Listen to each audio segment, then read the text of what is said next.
1.3 1. How long have you been waiting? How many children does your sister have? Should we buy her a present? 2. Why didn't you like the movie? Isn't this a beautiful place? Don't you have to be at school today? 3. What are you talking about? Who does this bag belong to? 4.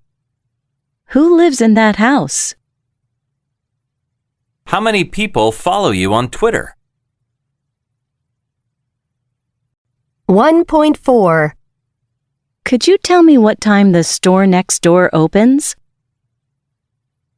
Do you know if Mark's coming to the meeting?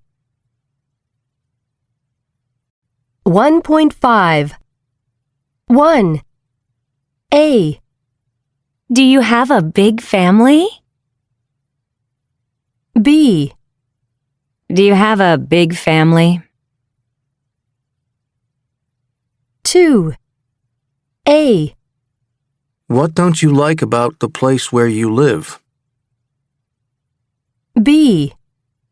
What don't you like about the place where you live? 3. A. What sports or games are you good at? B. What sports or games are you good at? 4. A. Do you think you have a healthy diet? B. Do you think you have a healthy diet? 5. A. What makes you feel happy? B. What makes you feel happy? 1.6 1. Do you have a big family? 2. What don't you like about the place where you live? 3. What sports or games are you good at? 4. Do you think you have a healthy diet? 5. What makes you feel happy? 1.7 1. Do you have a big family? Yes, actually. I'm one of 7. I have 5 sisters and a brother. Wow, that's a huge family. 2. What don't you like about the place where you live? Well, for one thing, I don't like my neighbors very much. Why not? What's wrong with them? 3. What sports or games are you good at? Well, I'm not really very athletic, but I'm quite good at chess. Me too. We could play a game one day. 4. Do you think you have a healthy diet? Yes, very. In fact, I'm a vegan, so I only eat fruit and vegetables and grains, and no meat or fish. How interesting. How long have you been a vegan? 5. What makes you feel happy? Lots of things. Like buying new shoes. Oh, really? I can't think of anything worse. 1.8 1. Wow, that's a huge family. 2. Why not? What's wrong with them? 3. Me too. We could play a game one day. 4. How interesting. How long have you been a vegan? 5. Oh, really? I can't think of anything worse. 1.9 1. Dominic. Have you ever been asked a strange question in an interview? Yes, it was my first interview when I was applying to Sarah Lawrence University in New York, where I'm studying now. What was the question? The question was, if you could have dinner with 3 people from the past, who would you choose and why? And what did you answer? It was one of the first questions I was asked, and I said, I can't answer this right now. Can I answer at the end? Because I can't think of anyone. So they said, okay. And then they asked me the question again later, and I said something ridiculous like John Lennon, Picasso, and I can't even remember who the third person was. It was another sort of artist or musician, I think. Do you think it was a good question? Yes, because it made me think. I mean, it wasn't something I was expecting at all, and all the other ones were more yes, no, direct questions. So this one made me think a little more. And you got in? Yes, I did. 2. Heidi. Have you ever been asked a strange question in an interview? Yes, I have. That was many years ago. It was one of my first job interviews in London, actually, after I moved to London from Germany. It was for a financial department, and the manager who interviewed me, I can't remember, but I believe he was German. He asked me, "Do you have a boyfriend? And are you planning to get pregnant?" That's illegal now, isn't it? Yes, I know, and I believe that was illegal then. And what did you answer? I said no, I didn't have a boyfriend, and I had no plans to get pregnant anytime soon. But at that point, it was clear to me that I didn't want to work for that company. 3. Sean. Have you ever been asked a strange question in an interview? Yes. I was being interviewed for a job with an advertising agency, and the interviewer kept checking information on my resume and then asking me about it. And he saw that I'd studied philosophy in college, and he said, "Oh, I see that you studied philosophy in college. Do you still practice philosophy?" What did you answer? I said the first thing that came into my head. I said, "Well, I still think a lot." Was the interviewer impressed? Well, he obviously liked the answer because I got the job. 4. Alice. Have you ever been asked a strange question in an interview? There's one I can think of, which was when I was being interviewed for a job with a company in Canada. What was it? Well, the interviewer asked me, what animal would you like to be reincarnated as? Weird question. Totally. What did you say? So I said a cat, because it was the first thing I thought of, and because cats have a good life. Well, at least in the US they do. And then the interviewer immediately looked embarrassed and said that he'd been told to ask me that question to see how I'd react, but that he thought it was a stupid question. What happened in the end? I didn't get the job, so maybe the interviewer wasn't very fond of cats. 1.10.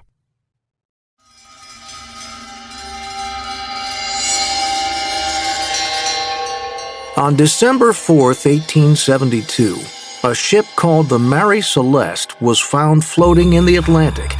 There was no one on board. The ship wasn't damaged, and everything was in order, although the lifeboat was missing.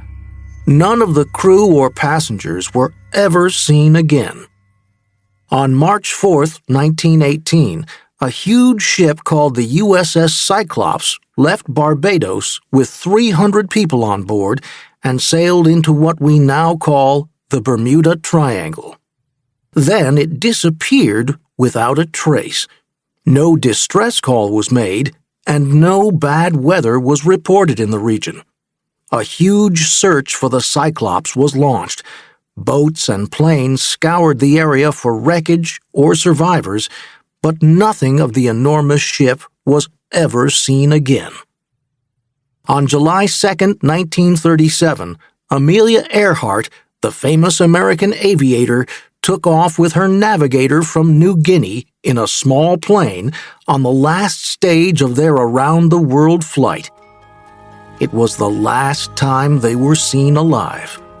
$4 million were spent on the search, but no trace of Amelia or the navigator was ever found.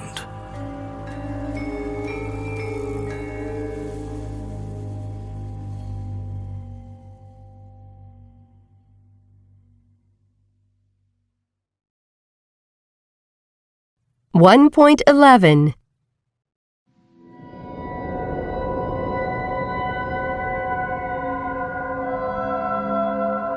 The Mystery of the Lighthouse Keepers. The mystery of the Flannan Islands lighthouse keepers is one of the greatest puzzles in history, a case that has baffled real and amateur detectives for more than a century. The Flannan Islands are 7 uninhabited rocks that rise out of the sea. They form part of the Outer Hebrides, a chain of remote islands off the west coast of Scotland. For centuries, they were a danger for ships, so in 1899, a 75-foot lighthouse was built on the largest of the islands, and 3 lighthouse keepers were employed. On December 26, 1900, a steamship sailed to the island, carrying 3 new lighthouse keepers to relieve the men who had spent 3 months alone in the Atlantic. But when they arrived at the lighthouse, they made an extraordinary discovery. There was nobody there. The lighthouse door was unlocked, and inside, everything was neat, but one of the chairs was knocked over. One rain jacket was hanging on its hook, but the other 2 had disappeared. The clocks had stopped. The last entry in the logbook was 9 a.m. on December 15th. But of the 3 keepers, Duckett, Marshall, and MacArthur, there was not a trace. When the news of the keepers' disappearance reached the mainland, there was a huge amount of media speculation. Some suggested that the men had argued about a woman, and that one had murdered the other 2 before throwing himself into the sea. Others wondered whether perhaps they had been kidnapped by German agents who were planning an invasion of Britain using submarines. Some thought they might have been carried away by a sea serpent, or a giant seabird, or even by a boat full of ghosts.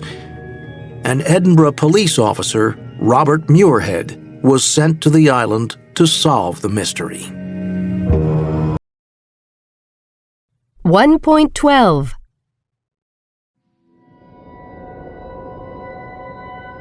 An Edinburgh police officer, Robert Muirhead, was sent to the island to solve the mystery. Muirhead was a hard-working, practical investigator and not at all superstitious. Among other clues, he found equipment lying all over the island, and also a huge rock, much too heavy for any men to carry, lying on the steps leading up to the lighthouse. In the end, the only explanation he could think of was that the men had been carried off by an enormous wave. Muirhead's explanation was immediately rejected.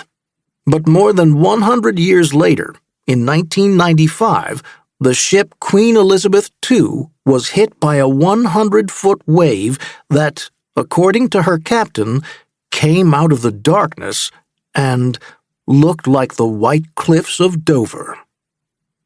Then a paper published in a scientific journal recently proved that the monster wave, which for centuries had been considered a sailor's myth, is a mathematical reality. Many smaller waves can suddenly combine in mid-ocean and create a huge wave of devastating force. Most marine scientists now agree that it is a naturally occurring, though rare, event. So finally, the only explanation that fits the facts is that the 3 lighthouse men had rushed out to attend to some emergency and had then been swept away by an enormous wave. Inspector Muirhead, it now appears, was almost certainly right. He solved the case back in 1901, but he had to wait another century for the proof. However, science still cannot answer all the questions surrounding the Flannan Islands mystery. Why did one man leave his rain jacket behind? Why were the bodies of the men never found? Maybe these are things. 1.13. 1, I heard a weird noise in the middle of the night. You did? What kind of noise? 2, You don't believe in ghosts, do you? No, I don't. 3, I've never been to a fortune teller. Neither have I. I have. It was really interesting. 4, I don't believe you really saw a UFO. I did see one. It couldn't have been anything else. 1.14. 1, I like cats, but my husband doesn't. Sally's coming tonight, but Angela isn't. 2, I loved his latest movie. So did I. I haven't finished the book yet. Neither have I. Andrew's a doctor, and so is his wife. 3, I don't like shopping online. I do. I buy a lot of my clothes online. 4, I went to a psychic yesterday. You did? I'll make dinner tonight. You will? That's great. 5, You didn't lock the door. I did lock it. I know I did. Sylvia isn't coming. She is coming. I just spoke to her. 6, You won't forget, will you? She can speak Italian, can't she? 1.15. 1, I dreamed that I saw a ghost last night. You did? So did I. How spooky. 2, I don't believe in fortune telling. You don't? I do. 3, You don't like horror movies, do you? I do like them. It's just that sometimes they're too scary. 1.16. A walk in the forest. I'm going to describe a situation and ask you some questions. Answer quickly without thinking about it too much. The first thing that comes into your head. Are you ready? Imagine that you're walking through a beautiful forest. The sun is out. There's a light breeze. It's a really beautiful day. You're walking with one other person. Question 1. Who are you walking with? As you walk through the forest, you come across an animal. Question 2. What kind of animal is it? A big animal or a small one? How do you interact with the animal? Now you're walking deeper into the forest, and you come to a clearing where there are no trees. There's a house in the middle of the clearing. Question 3. How big is the house? Does it have a fence around it or not? You walk up to the door of the house and it's open. You go in and you see a table. Question 4. What is there on the table? Are there any people sitting around it? You finish looking around the house and you leave out the back door. There's a huge yard behind the house. You go into the yard and in the middle you find a cup. Question 5. What is the cup made of? Is it a ceramic cup, metal, plastic, paper? As you walk to the end of the yard, you come to some water. You must cross this water in order to get home. Question 6. What kind of water is it? A lake? A river? A small pond? How do you cross it? How wet do you get?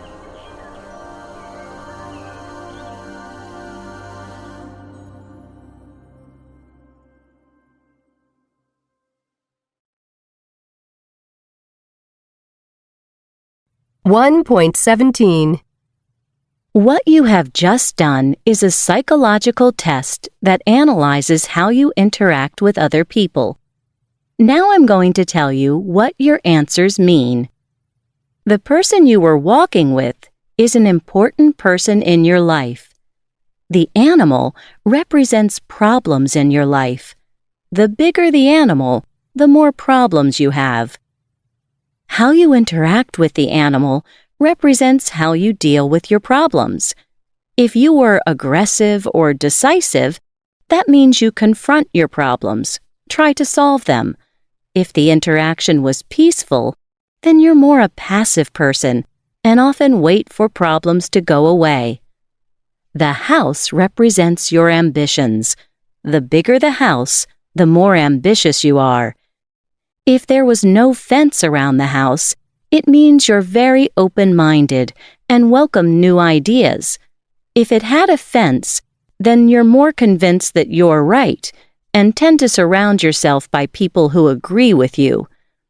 The table represents how you're feeling right now.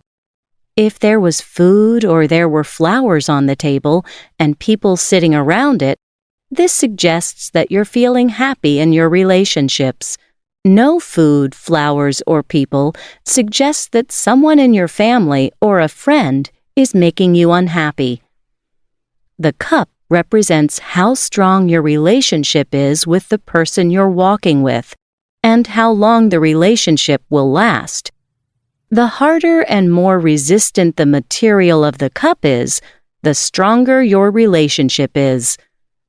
The water represents your friends.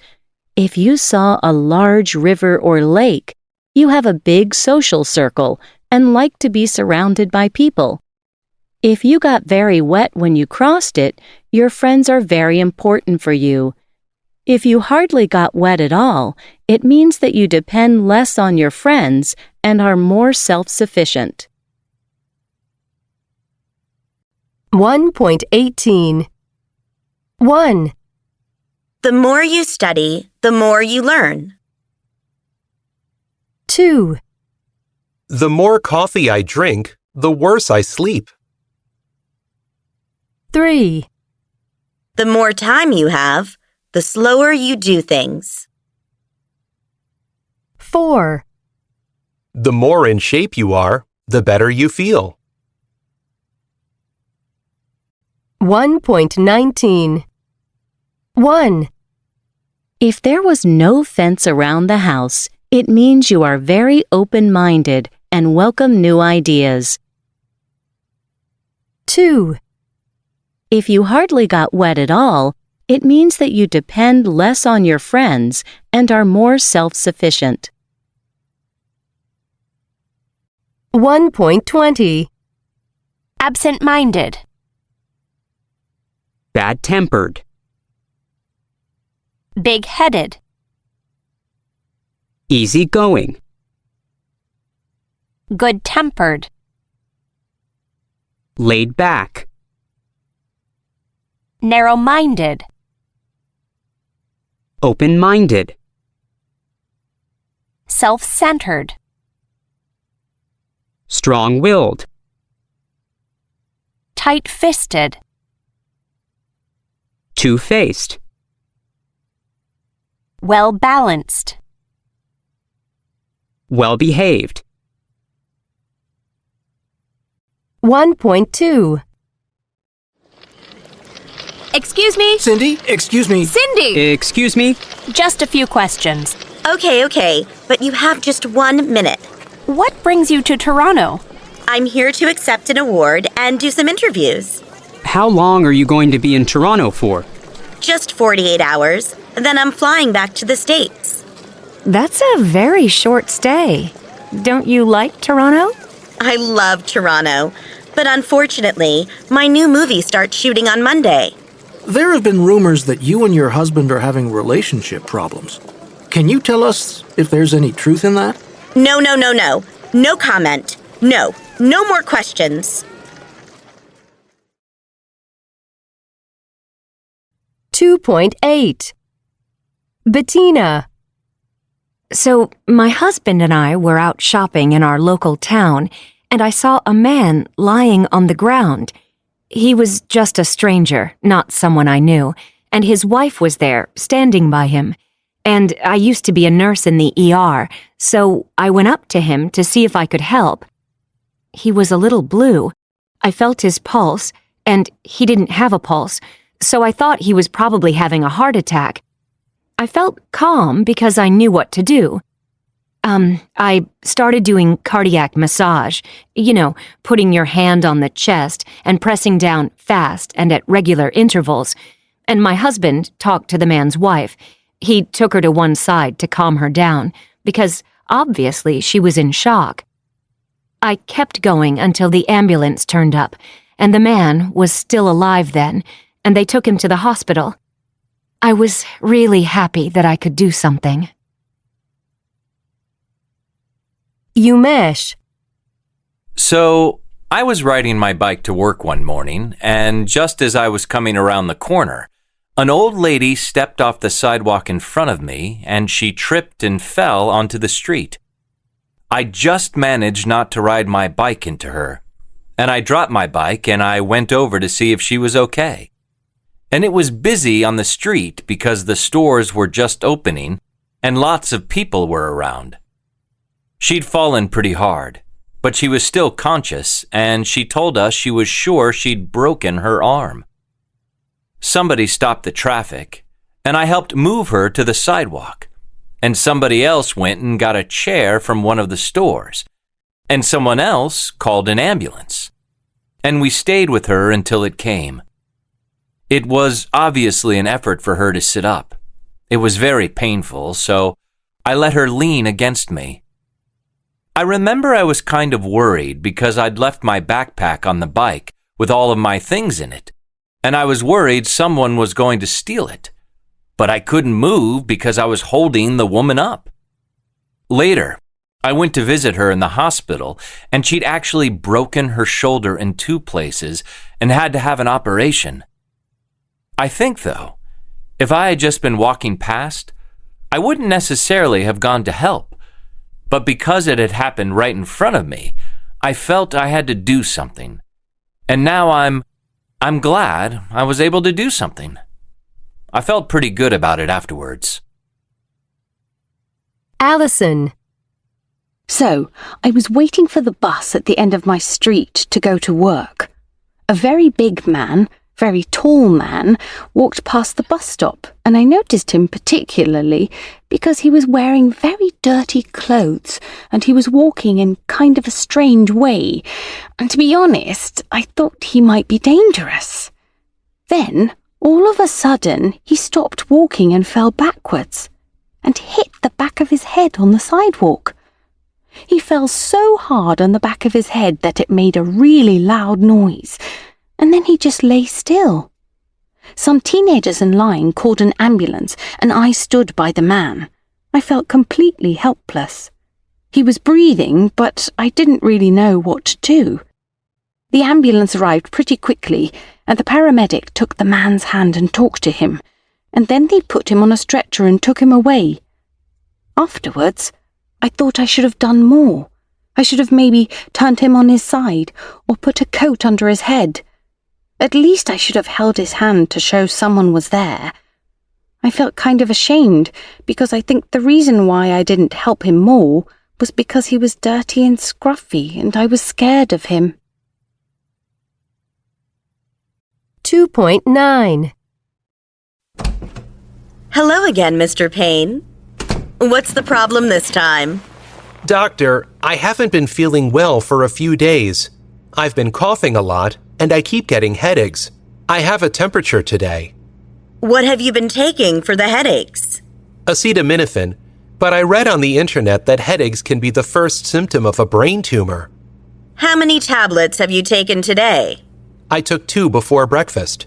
And have you taken your temperature this morning?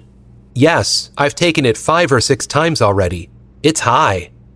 Let me see.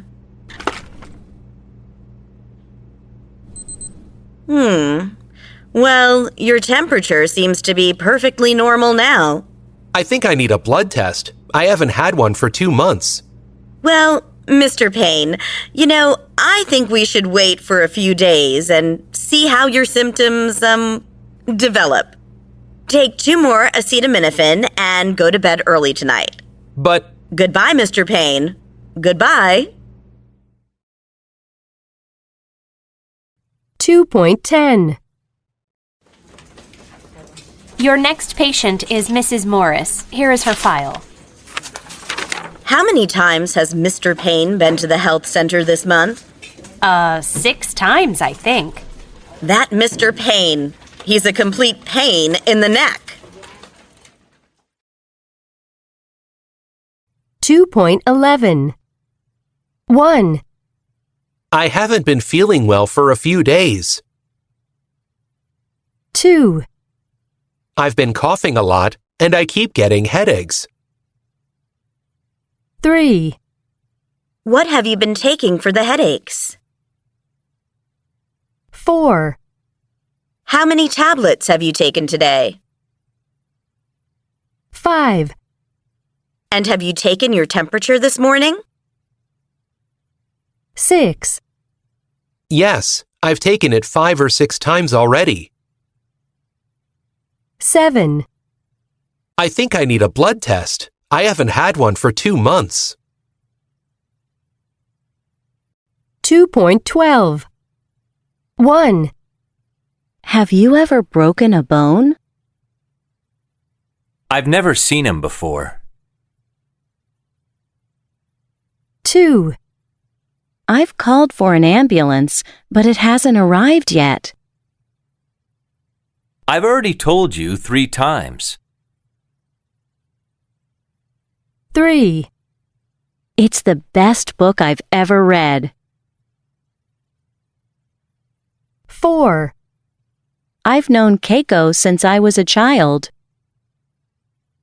My sister has been sick for 10 days now. 5, How many Patricia Cornwell novels have you read? They've seen each other twice this week. 2.13. 1, How long have you been waiting to see the doctor? He's been messaging his girlfriend all evening. 2, I haven't been sleeping well recently. It's been raining all day. 3, I've been shopping all morning. I'm exhausted. My shoes are filthy. I've been working in the yard. 2.14. 1, I've been feeling terrible for days. He's liked classical music since he was a teenager. 2, She's been having a good time at school. They've had that car for at least 10 years. 3, We've lived in this town since 2010. We've been living in a rented house for the last 2 months. 4, I've painted the kitchen. I've been painting the kitchen. 2.15. 1, In most African countries, the young still look up to the old. The poor are getting poorer and the rich are getting richer. The government needs to create more jobs for the unemployed. 2, The English are famous for drinking tea. The Chinese invented paper. The Dutch make wonderful cheeses. 2.16. We have a charming old house near the lake. She has long brown hair. I bought a beautiful Italian leather belt. 2.17. Clothes and fashion. 1. Describing clothes. B. Fit. 2. Loose. 1.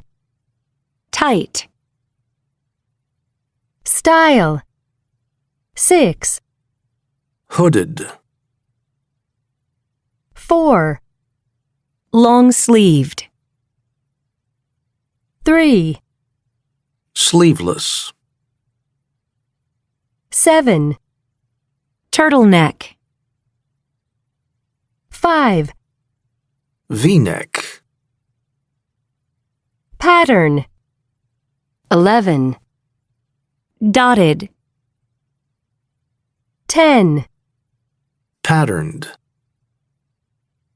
12. Plaid. 8. Plain. 9. Striped. 2.18. D. Materials. 4. A cotton undershirt. 9. A denim vest. 5. A fur collar. 3. A lace top. 1. A linen suit. 7. A lycra swimsuit. 8. A silk scarf. 6. A velvet bow tie. 2. A wool cardigan. 11. Leather sandals. 10. Suede boots. 2.19. 2. Adjectives to describe clothes and the way people dress. 1. She always wears casual clothes to work. She hates dressing formally. 2. He looks really scruffy. His clothes are old and dirty. 3. Jane looked very fashionable in her new suit. She wanted to make a good impression. 4. That tie's a little old-fashioned. Is it your dad's? 5. I like wearing classic clothes that don't go out of fashion. 2.20. 3. Verbs and verb phrases. 1C. I'm going to dress up tonight. I'm going to a party.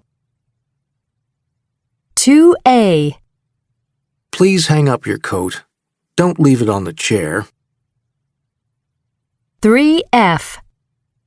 These jeans don't fit me. They're too small. 4H. That skirt really suits you. You look great in it. 5G. Your bag matches your shoes. They're almost the same color. 6B. I need to get changed. I just spilled coffee on my shirt. 7E. Hurry up and get undressed. It's bath time. 8I. Get up and get dressed. Breakfast is on the table. 9D. That tie doesn't really go with your shirt. They don't look good together. 2.21. 1. Boot. Ooh. Suit. Loose. 2. Bull. Hooded. Wool. 3. Tree. E. Sleeveless. Jeans. 4. Fish. Linen. Slippers. 5. Egg. Leather. Vest. 6. Cat. Sandals. Patterned. 7. Clock. Cotton. Dotted. 8. Saw. Awful. Long. 2.22. A loose linen shirt. Brown suede shoes. A plain cotton t-shirt. A striped silk tie. Red leather boots. Dark blue denim jeans. A hooded sweatshirt. A long-sleeved V-neck sweater. A long patterned skirt. 2.23.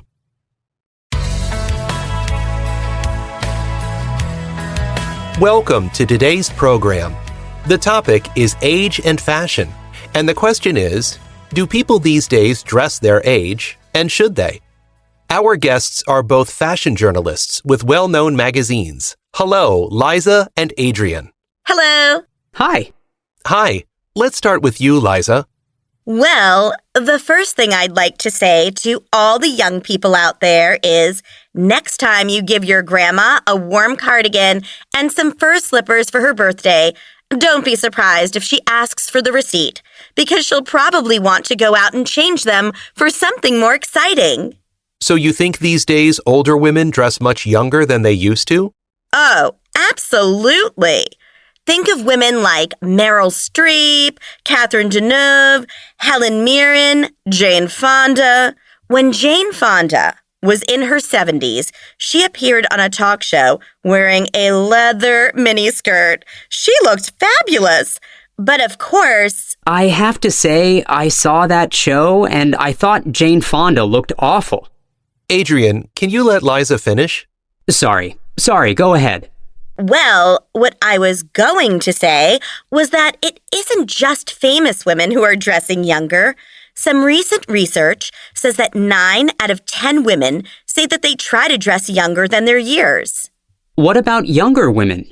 Well, yes, of course, it depends on your age. A lot of teenage girls try to dress older than they are, maybe to get into clubs. But I would still say that from 30 onwards, most women try to dress younger than they are. And do you think there's anything wrong with that? Nothing at all.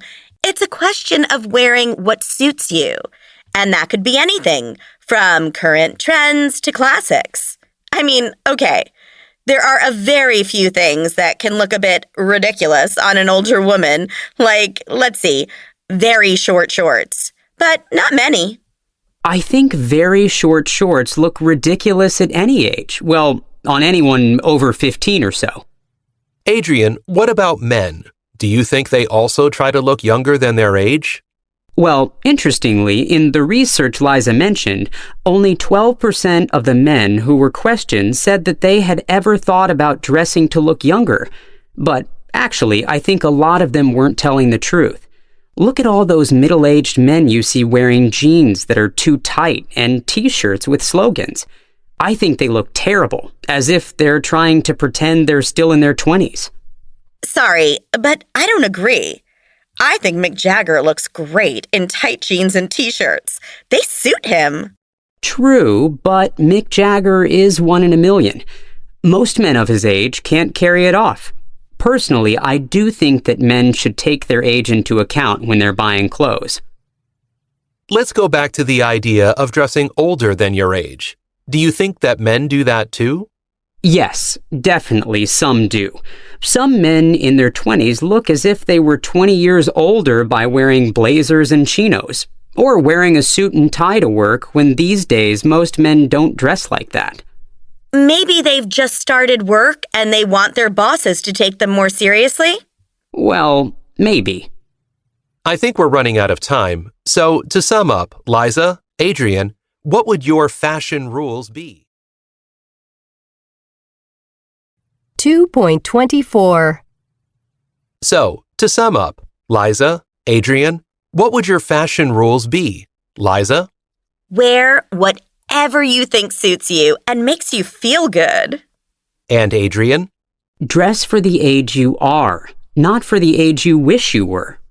Liza, Adrian, thank you very much. 2.25. 1. Have you ever had an interview for a job or a place on a course? Yeah, I actually have been in several interviews for jobs only. I haven't had one for school yet. What kind of questions did they ask you?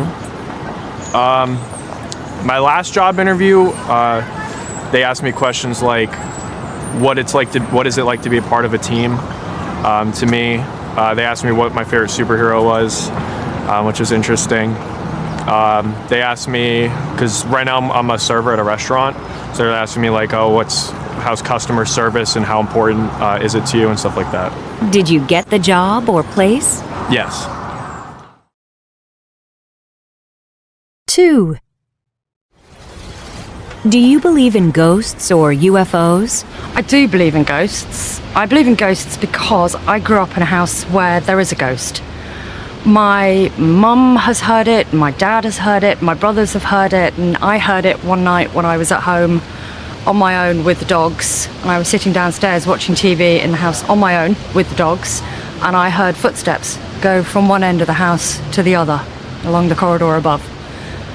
But no one's scared of the ghost. We just know there's a ghost in the house.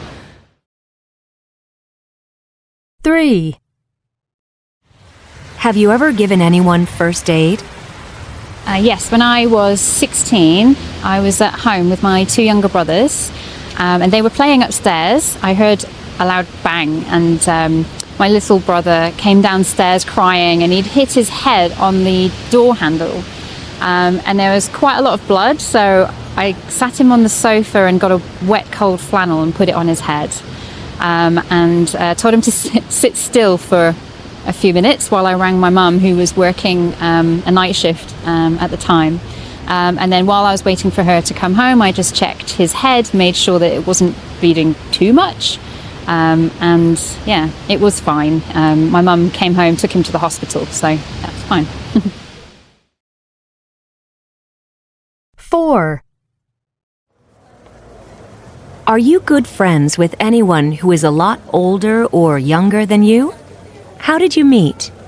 I'm very good friends with someone much older than me in his 80s, and he was a director of a play I'd been in, and we had the same point of view on a lot of things in life. So I speak to him a couple times a week. He's more elderly now. And I think I'm good friends with a number of people in their 20s who I've met either at the gym or through classes that I take. End of CD1. 2.1 Illnesses and Injuries. 1. Minor illnesses and conditions. B. 9. A cough. 6. A headache. 1. A rash. 4. A temperature. 2. Sunburn. 8. She's sick. She's vomiting. 10. She's sneezing. 3. Her ankle's swollen.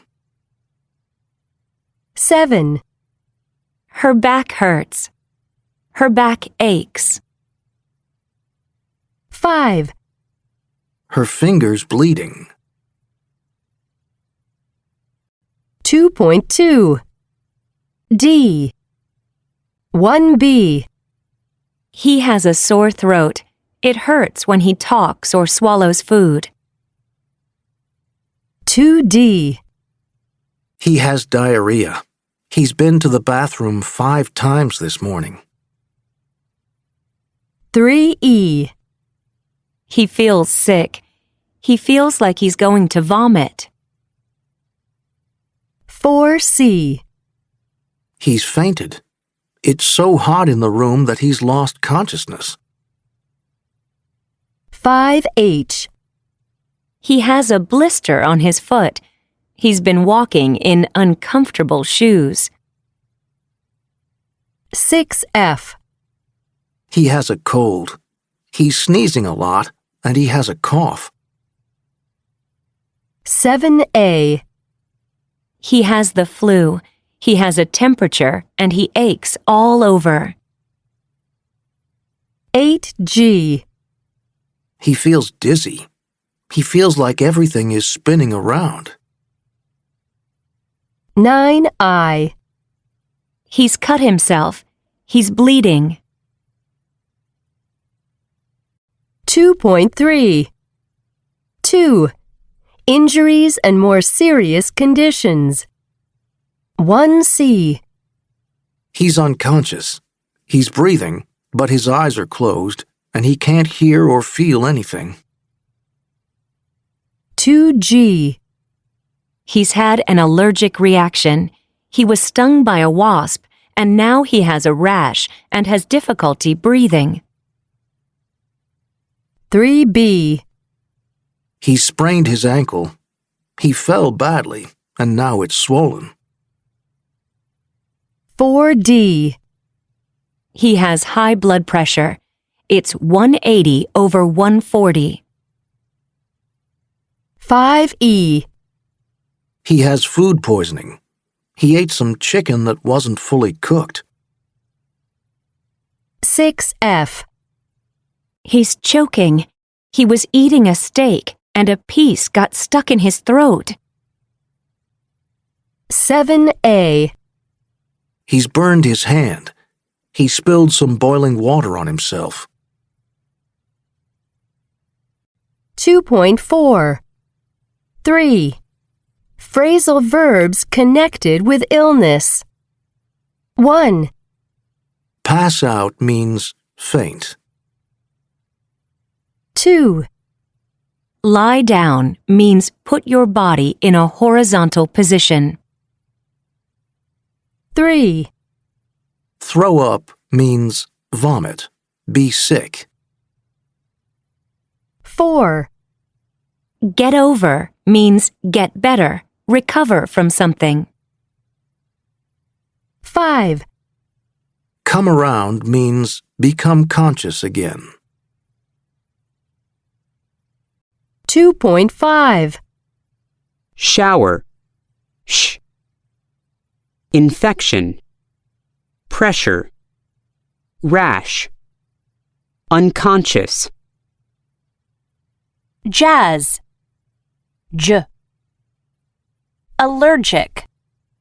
Bandage. Emergency. Injury. Chess. Ch. Choking. Temperature.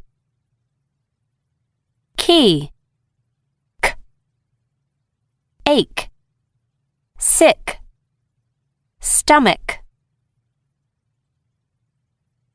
2.6. Cholesterol. Indigestion.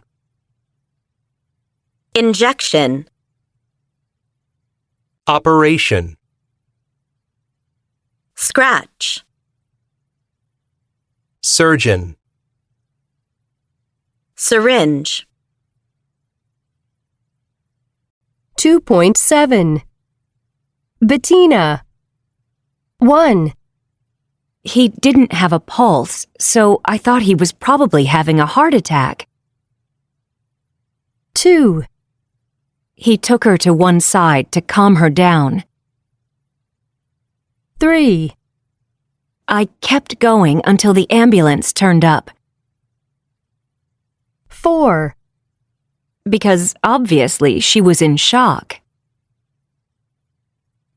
Umesh. 5.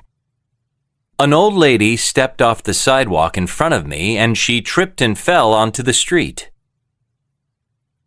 6. She'd fallen pretty hard, but she was still conscious. 7. It was obviously an effort for her to sit up. It was really painful. Allison. 8. Then all of a sudden, he stopped walking and fell backwards. 9. Some teenagers in line called an ambulance. 10. Then they put him on a stretcher and took him away. CD2. American English File, 3rd edition, Student Book 4, by Christina Latham Koenig, Clive Oxenden, and Kate Shimaki. Published in copyright Oxford University Press, 2021. 3.1. A. Good afternoon. This is your captain speaking. I'd like to welcome you all aboard JetBlue Flight 23 to Los Angeles. We are currently cruising at an altitude of 33,000 feet at an airspeed of 400 miles per hour.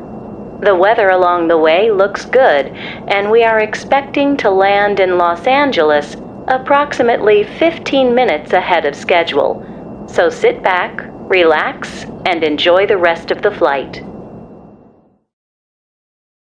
B.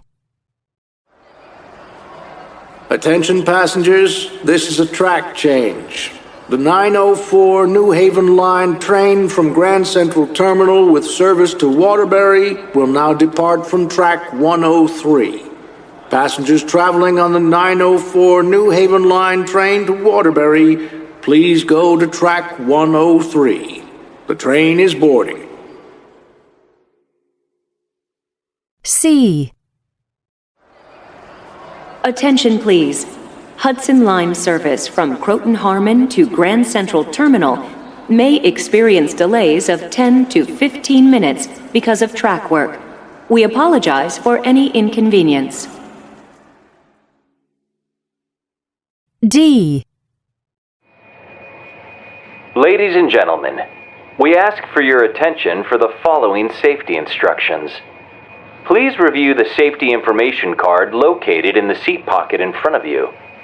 There are 6 emergency exits on this aircraft, all marked with exit signs. Take a minute to locate the exit closest to you. Note that the nearest exit may be behind you. E. This is the final boarding call for passengers Alice and Christopher Carter for Delta Flight 2116 to Las Vegas. Please proceed to Gate 3 immediately. I repeat, this is the final boarding call for Alice and Christopher Carter. Thank you. F. Ladies and gentlemen, welcome aboard United Flight 78 to San Francisco. We are currently third in line for takeoff and are expected to be in the air in approximately 7 minutes' time. We ask that you please fasten your seatbelts at this time and place all carry-on luggage securely underneath the seat in front of you or in the overhead compartments. We also ask that you make sure your seat backs and tray tables are in their full upright and locked positions for takeoff. Please turn off all personal electronic devices at this time. G. The next train arriving on track 3 will be the 1025 Amtrak Texas Eagle with service to Chicago, making stops at Lincoln, Bloomington Normal, Pontiac, and Joliet.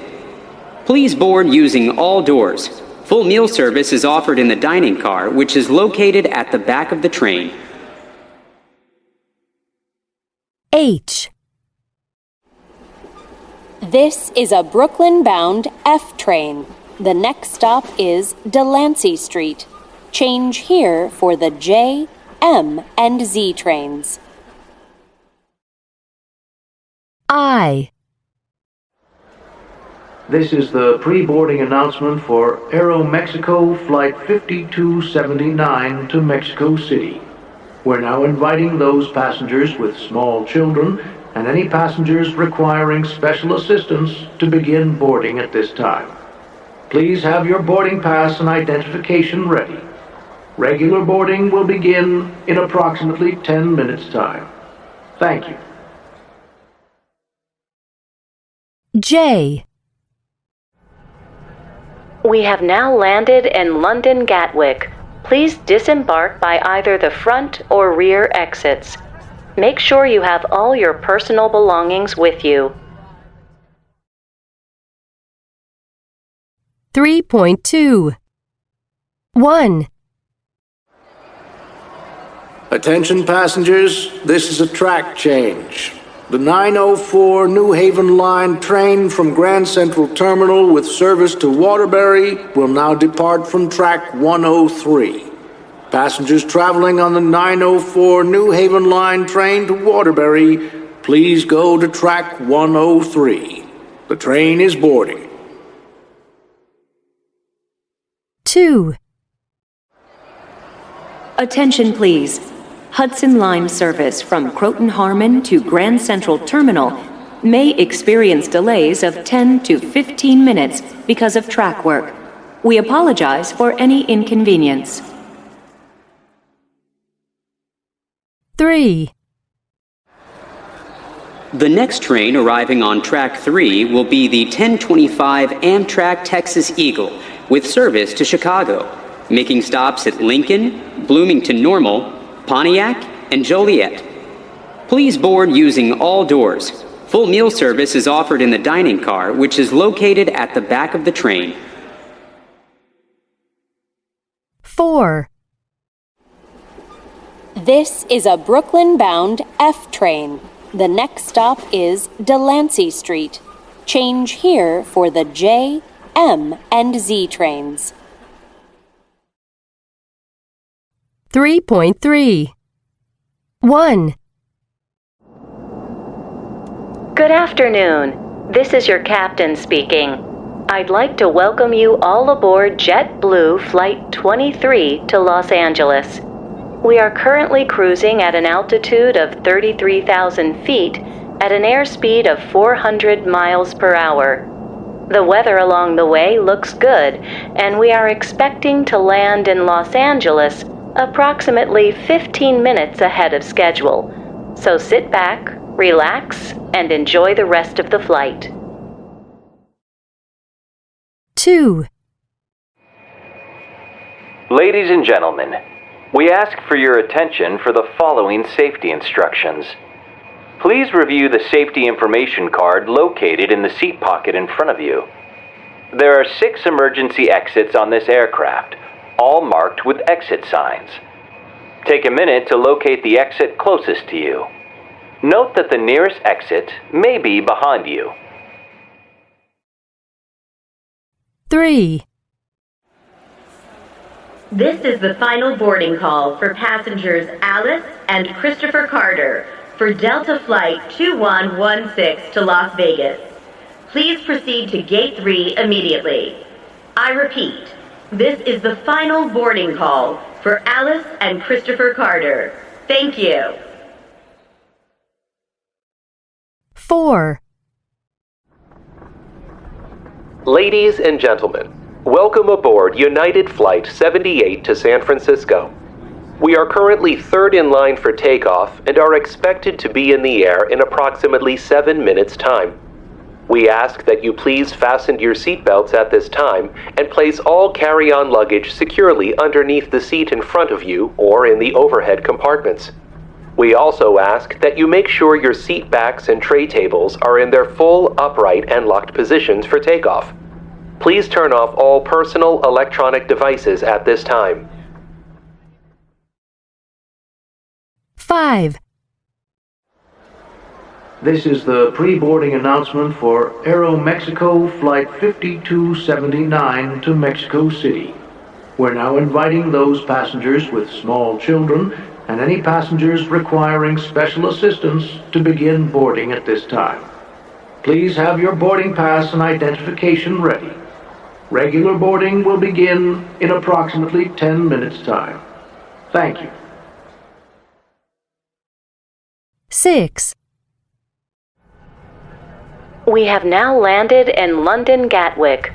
Please disembark by either the front or rear exits. Make sure you have all your personal belongings with you. 3.4. 1. The weather along the way looks good, and we are expecting to land in Los Angeles approximately 15 minutes ahead of schedule. 2. Take a minute to locate the exit closest to you. 3. Please proceed to Gate 3 immediately. 4. We ask that you please fasten your seatbelts at this time and place all carry-on luggage securely underneath the seat in front of you or in the overhead compartments. Please turn off all personal electronic devices at this time. 5. We're now inviting those passengers with small children and any passengers requiring special assistance to begin boarding at this time. 6. Please disembark by either the front or rear exits. 3.5. Air travel. 1. At the airport. 1A. Airport terminal. 2D. Bag drop. 3I. Baggage claim. 4C. Check-in desk. 5J. Customs. 6B. Departures board. 7G. Gate. 8H. Runway. 9E. Security. 10F. Lounge. 3.6. 2. On board. I often fly to Chile on business. I always choose an aisle seat so that I can get up and walk around more easily. My favorite place to sit is the emergency exit row, so I have more legroom. Sometimes there's turbulence when the plane flies over the Andes, which I don't enjoy, and the cabin crew tells the passengers to put their seatbelts on. There aren't any direct flights to Santiago from Calgary, so I usually have to get a connecting flight in Toronto. Whenever I take long-haul flights, I always suffer from jet lag because of the time difference, and I feel tired for several days. 3.7. 3. Travel, trip, or journey? 1. Have a good trip. Hope the weather's great. 2. How long was your journey across China? It was about 2 months long, and it was amazing. 3. Do you have to travel much for your job? 4. Have a good trip. See you when you get back. 3.8. 4. Phrasal verbs related to air travel. 1. My husband dropped me off at the airport 2 hours before the flight. 2. I checked in online the day before I was going to fly. 3. As soon as I got on the plane, I put my bag in the overhead compartment. 4. The plane took off late because of the bad weather. 5. When I picked up my luggage at the baggage claim, I bumped into an old friend who had been on the same flight. 6. I filled out the immigration form for the U.S., which the cabin crew gave me shortly before landing. 7. When I got off the plane, I felt exhausted after the long flight. 8. My flight arrived really late at night, but luckily a friend picked me up at the airport. 3.9. With me in the studio today, I have Richard, who's a pilot, and he's going to answer some of the most frequently asked questions about flying and air travel. Hello, Richard. Hello. So, Richard, the first question is, what weather conditions are the most dangerous when flying a plane? Probably the most dangerous weather conditions are when the wind changes direction very suddenly. This tends to happen during thunderstorms and tropical storms, and it's especially dangerous during takeoff and landing. But it's very unusual. I've been flying for 25 years now, and I've only experienced this 3 or 4 times. What about turbulence? Is that dangerous? It can be very bumpy and very uncomfortable, but it isn't dangerous. Even strong turbulence won't damage the plane. Pilots always try to avoid turbulence, but it can sometimes occur without any warning, which is why we always advise passengers to wear their seatbelt all the time during the flight. Which is more dangerous, takeoff or landing? Both takeoff and landing can be dangerous. They're the most dangerous moments of a flight.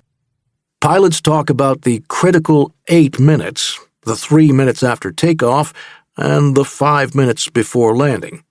Most accidents happen in this period. But I would say that takeoff is probably slightly more dangerous than landing. There is a critical moment just before takeoff when the plane is accelerating, but it hasn't yet reached the speed to be able to fly. If the pilot has a problem with the plane at this point, he has very little time, maybe only a second, to abort the takeoff. Why are passengers asked to turn off their electronic devices during takeoff and landing? It's mainly because they don't want passengers to be distracted, in case there's an emergency. It has nothing to do with the devices interfering with aircraft controls. I mean, aircraft control systems are so sophisticated now that they wouldn't cause any interference. Incidentally, that's also the reason why people have to put their tray tables up. If we had to abandon takeoff or have an emergency evacuation, a tray table could cause a passenger injury or prevent other passengers from getting out easily. Is it really worth listening to safety demonstrations? Definitely. I can tell you for a fact that when pilots are passengers during a flight, they always identify the nearest emergency exit and count how many rows in front or behind it is. Do you ever get scared? I've been asked this many times, and the answer is no. Honest to goodness. I've been flying since I was 16, and there's never been a single occasion where I felt scared in the air. Bear in mind you've been asking me about dangerous situations, but these are incredibly rare. Thank you, Richard. 3.10. 1. We arrived at the airport and checked in. 2. We were having dinner when the plane hit some turbulence. At 9 o'clock, most people on the plane were reading or were trying to sleep. 3. When we arrived at the airport, we suddenly realized that we'd left one of the suitcases in the taxi. 4. We'd been flying for about 2 hours when suddenly the captain told us to fasten our seatbelts because we were flying into some very bad weather. 3.11. Lena was crying because she'd been reading a very sad book. Lena didn't want to see the movie because she'd already read the book. 3.12. 1. Boot. Ooh. Flew. Through. 2. Fish. Hid. Driven. Hidden. Ridden. Written. 3. Saw. Awe. Caught. Fought. Thought. Fallen. 4. Bird. Heard. Hurt. 5. Phone. O. Drove. Rode. Told. Wrote. Flown. Thrown. 6. Up. Cut. Become. 7. Egg. Fell. Held. Kept. Left. Read. Said. Slept. 8. Train. Became. Lay. Lane. 3.13. This happened when my wife and I were on a flight to New York, and we'd been flying for a few hours. I was reading, and my wife was watching a movie, when suddenly we heard an announcement. Is there a doctor on board? It turned out that a woman was having a baby. Luckily, 2 doctors came forward, and the baby was born safely. 3.14. 1. He walks very slowly. I speak 5 languages fluently. The driver was seriously injured in the accident. 2. I hardly ever have time for breakfast. Liam's always late for work. I would never have thought you were 40. 3. It rained all day yesterday.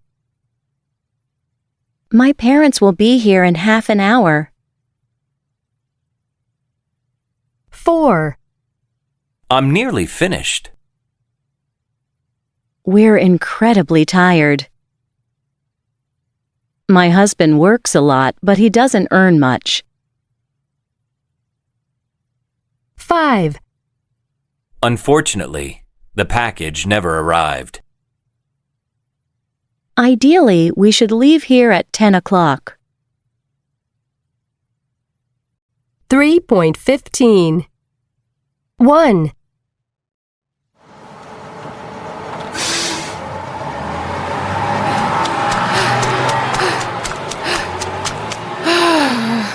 Oh no! 2.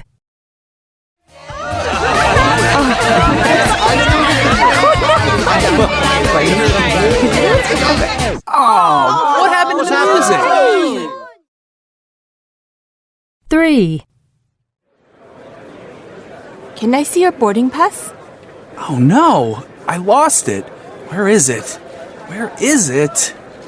I'm afraid you can't fly if you don't have your boarding pass. Oh, here it is. Thank goodness. It was in my pocket. 4. Tom, this is Andrea. But of course you two know each other, don't you? Actually, we've only met once, so not really. Hi, Andrea. Hello. 5. I can't see a thing. I think we'd better stop for a little bit. 6. Excuse me. Please, could you tell me how to get to the train station? Sure, dude. Right down Main Street, left at the light, straight through the underpass, and then it's right in front of you. Pardon? 3.16. Adverbs and adverbial phrases. 1. Confusing adverbs and adverbial phrases. 1. He trains very hard, at least 3 hours a day. It's incredibly foggy. I can hardly see anything. 2. I hate it when people arrive late for meetings. I haven't heard from Mike lately. He must be very busy. 3. At the end of a movie, I always stay and watch the credits roll. I didn't want to go, but in the end they persuaded me. 4. I love most kinds of music, but especially jazz. My wedding dress was specially made for me by a dressmaker. 5. She looks younger than me, but actually, she's 2 years older. Right now they're renting a house, but they're hoping to buy one soon. 6. I'm nearly finished with my book. I'm on the last chapter. Excuse me, is there a bank near here? 7. Have you found a job yet? He's 35, but he still lives with his parents. 8. Have you ever been to the U.S.? I've been all over the U.S. I've even been to Alaska. 3.17. 2. Comment adverbs. 1. Ideally. 2. In fact. 3. Basically. 4. Obviously. 5. Gradually. 6. Apparently. 7. Anyway. 8. Eventually. 3.18. Absolutely. Actually. Apparently. Basically. Definitely. Especially. Eventually. Fortunately. Gradually. Ideally. Incredibly. Luckily. Obviously. Unfortunately. 3.19. 1. There was a lot of traffic, and unfortunately, we arrived extremely late. 2. We definitely want to go abroad this summer, ideally somewhere hot. 3. It's incredibly easy. Even a child could do it. 4. I thought Roberto was Portuguese, but actually he's Brazilian. 5. Apparently, Jack has been offered a promotion at work, but it will mean moving to New York. 6. I absolutely love Italian food, especially pasta. 3.20. The Necklace by Guy de Maupassant. Part 1.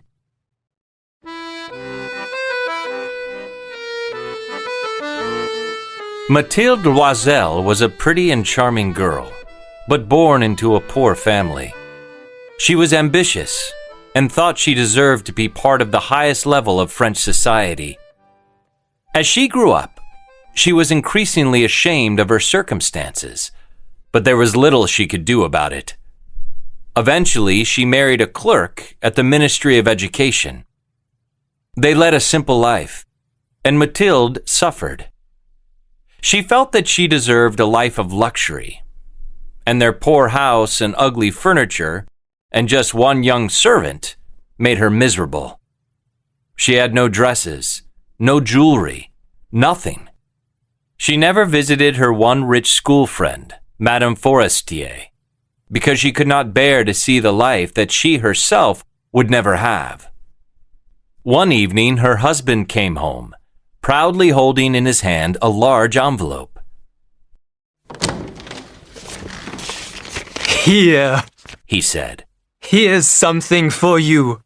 She quickly opened it. It was an invitation from the Minister of Education to a party at the palace of the ministry. But instead of being delighted, as her husband had hoped, she threw the invitation on the table. What do you want me to do with this? "My dear, I thought you would be pleased. You never go out, and this is a great occasion. I went to a lot of trouble to get the invitation. Everybody wants one, and not many are given to the clerks. You will meet all kinds of important people there." She looked at him impatiently and said, What do you want me to wear to the party? He had not thought of that. He hesitated. "The dress you wear to the theater." He stopped, as he saw that his wife was crying. "What's the matter? What's the matter?" Mathilde wiped her eyes and replied calmly. Nothing. Only I have no dress, so I cannot go to this party. Give your invitation to some colleague whose wife has better clothes than I. Her husband was heartbroken. "Look here, Mathilde. How much would this cost, a proper dress?" She thought for a few seconds and answered. I don't know exactly, but I think I could do it with 400 francs. He grew a little pale. He had saved exactly this amount for a short trip the following summer with his friends. But he said, "All right, I will give you 400 francs, but make sure you get a pretty dress." But as the day of the party drew near, Mathilde was still not happy. Although she now had her dress, she had no jewelry to go with it.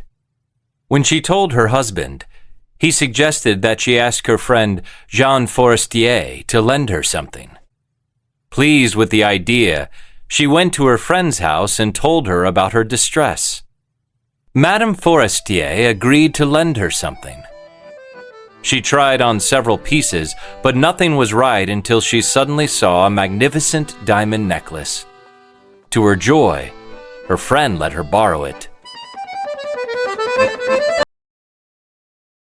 3.21 Part 2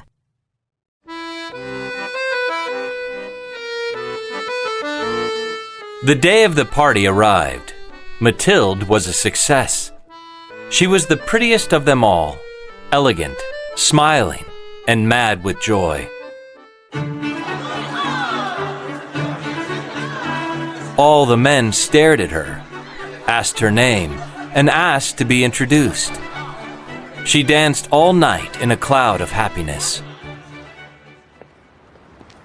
They left at about 4 in the morning. It was a cold night, and her husband could not find a cab. They walked toward the Seine, shivering, and finally found one.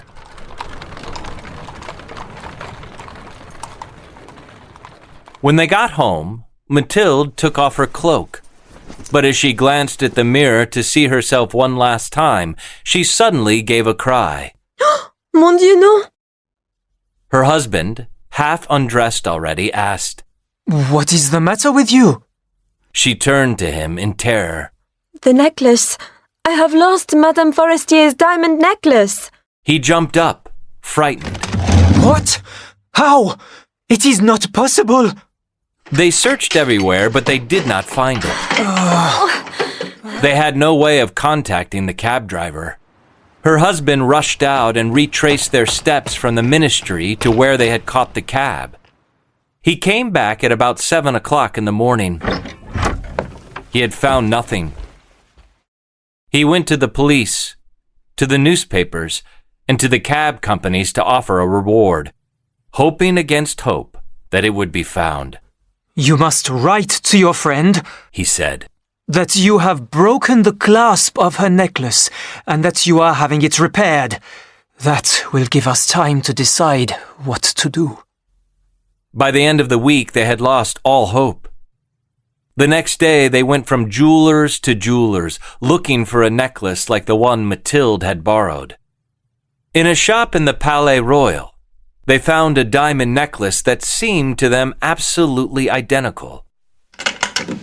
The price was 36,000 francs.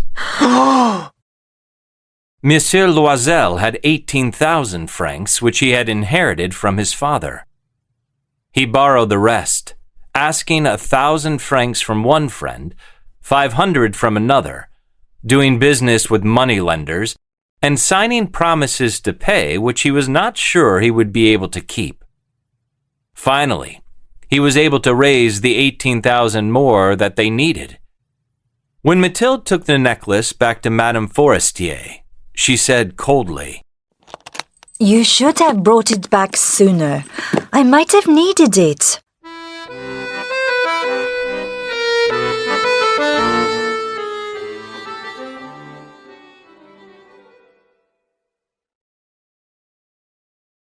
.22 Part 3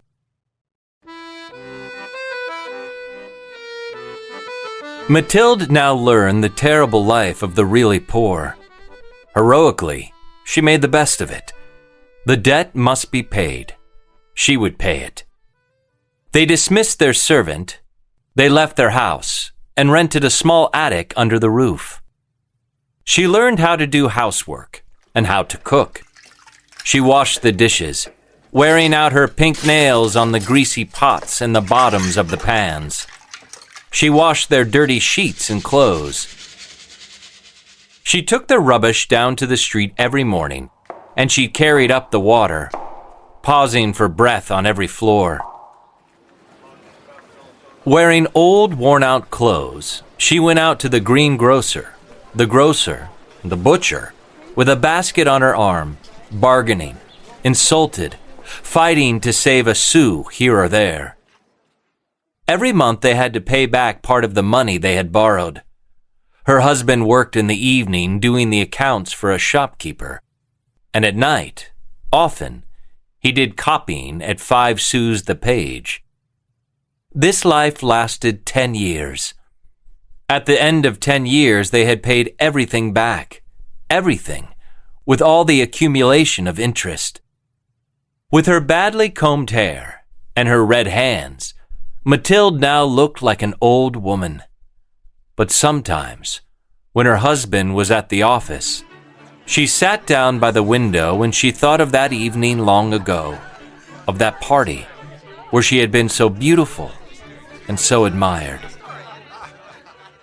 What would have happened if she had not lost that necklace? Who knows? Who knows?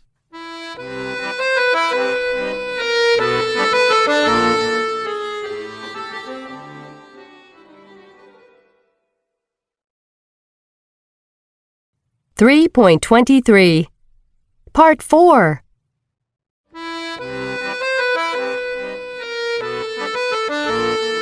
One Sunday, after a hard week's work, Mathilde decided to go for a walk in the Champs-Élysées. As she was walking, she saw a woman with a child.